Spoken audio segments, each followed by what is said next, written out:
Bonjour, je m'appelle Isa Marfizi, je suis maître de conférence au laboratoire d'informatique de l'Université du Maine.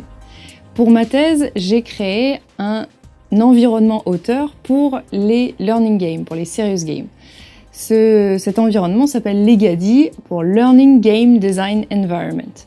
Et ce qui est intéressant dans cet environnement, c'est qu'il a il est composé de plusieurs éléments. D'abord, une méthodologie qui aide les enseignants et les game designers à travailler de façon collaborative et à créer un scénario de serious game.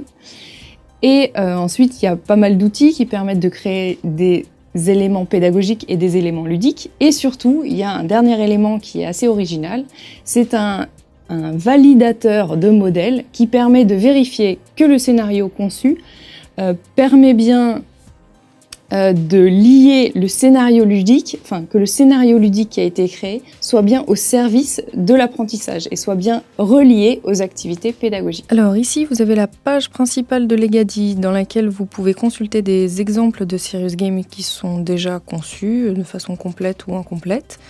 Et donc là, je vais vous présenter un exemple, Samouline, pour vous expliquer un petit peu comment marche Legadi. Donc ici, vous avez l'interface de conception du jeu qui est composée de différentes palettes. Alors en fait, je vais sauter dans le temps pour que vous voyez la progression dans la conception d'un serious game. Donc pour le moment, il n'y a qu'une seule palette, c'est la palette des compétences cibles qu'on souhaite intégrer dans le jeu. Donc là, je l'ai rempli pour vous, mais normalement, c'est l'expert pédagogique qui remplit cette partie. Donc ici, il a renseigné 8 compétences qu'il souhaite intégrer dans le jeu. Et chaque compétence est composée d'un ensemble de connaissances. Donc ici, par exemple, les 8 étapes du diagnostic d'entreprise. Et un ensemble de comportements, B pour behavior. Donc par exemple ici, on veut tester que l'apprenant ait bien compris qu'il faut qu'il respecte la clause de confidentialité qu'il aura signée au début du jeu. Tout en haut de l'interface, vous avez en fait les différentes étapes de la méthodologie qui va vous permettre de concevoir un scénario de serious game. Chaque étape contient une courte description de ce que vous devez faire pendant cette étape et vous permet également d'ouvrir les palettes qui vont vous aider à cette étape-là. Par exemple ici, on passe à l'étape de la spécification du scénario global du jeu. Et vous voyez qu'il y a plein de palettes qui se sont ouvertes, et notamment la palette scénario, qui est la palette centrale, et qui va permettre à l'expert pédagogique de créer ses modules pédagogiques. On peut aussi les relier avec des flèches. On peut rajouter des conditions sur les flèches. Par exemple ici, on dit que si on a un score supérieur à 50 au module 1, alors on passe au module 2, sinon on recommence le module 1.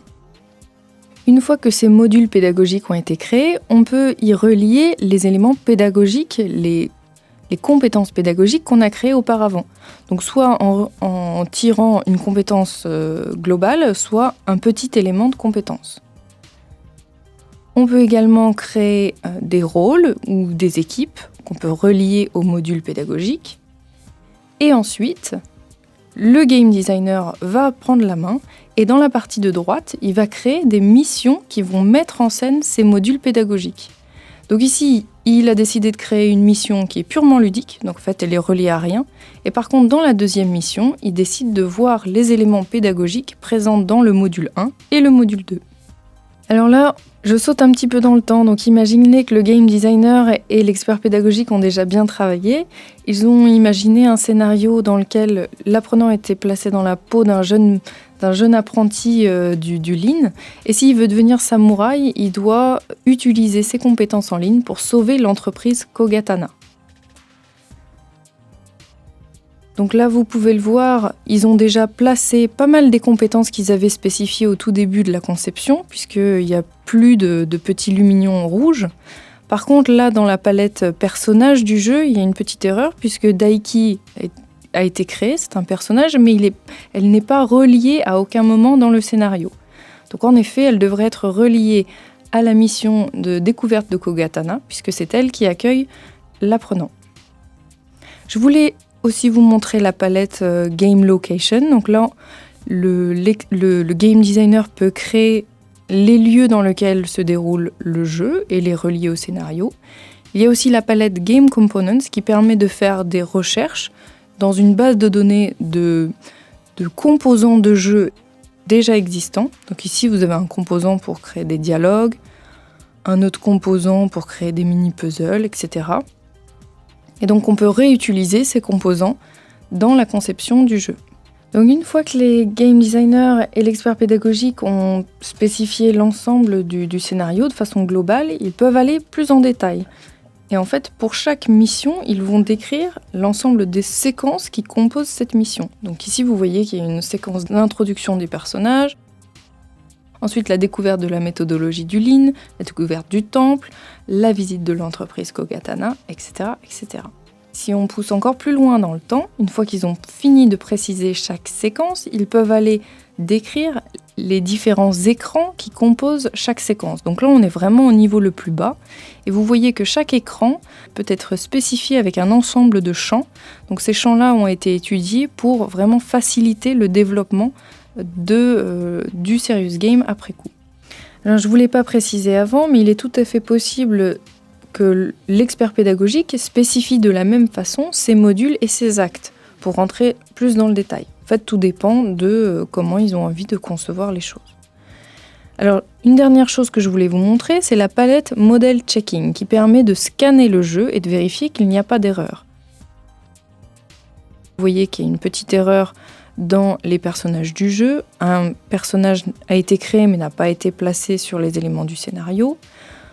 Pareil pour les participants, et plus intéressant, il y a une erreur aussi dans le scénario. Donc ici, par exemple, l'activité, vous voyez qui est tout en haut, l'acte présentation des méthodes de diagnostic n'est pas relié à un élément de mise en scène ludique.